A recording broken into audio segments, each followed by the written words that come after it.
So we're going to do a quick tour of the Alaskan SeaLife Center. This center was built and funded as a result of the Exxon Valdez incident that did so much damage to marine mammals. And its main purpose in existence is that it rehabs and treats and cares for marine mammals that have run into some kind of issue. If you're planning a trip to Alaska and you're passing through Seward, either arriving or departing Seward on a cruise line, have you ever wondered what the #1 attraction in town is? We're going to show that in today's video.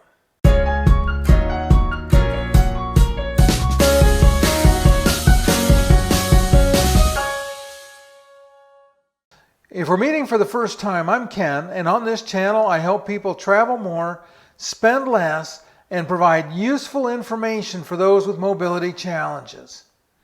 Here's today's video. We're sitting in front of a tank with the sea lions and watching them. They were quite engaging. We really enjoyed our time.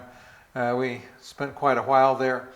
And I will say this whole facility is just amazing. As we go through and look at some of the different exhibits, you'll see that it's designed to be interactive.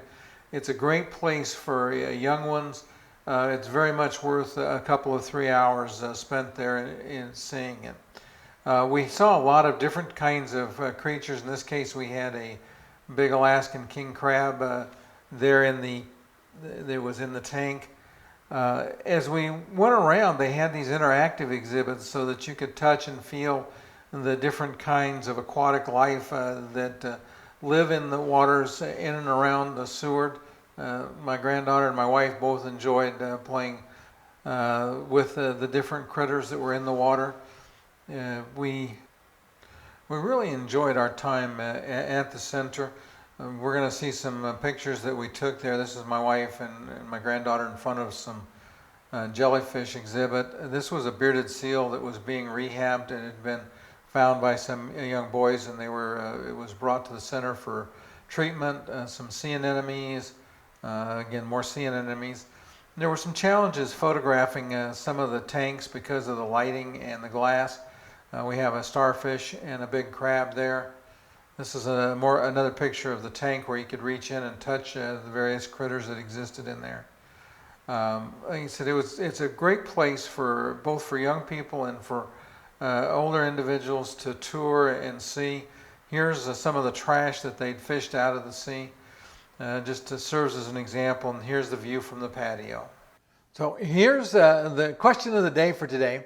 Have you been to Seward and seen the SeaLife Center? Do me a favor, put a note in the comments down below. Let me know if you've been there. Have you ever gotten ready to take a trip and realized you'd forgotten something you needed or hadn't done something you really needed to do? As a free gift, I'm giving you a really nice 5-page checklist that'll help you go through the steps of planning your trip. Try to make sure that you don't overlook anything that's going to be really important. It's free. Just click on the link, fill out the form, and we'll email you the information. If you enjoyed today's video, do me a favor, hit the like button down below. And also, if you haven't subscribed, please go ahead and hit the subscribe and notification button. That way you'll get notified as I continue to put out new content.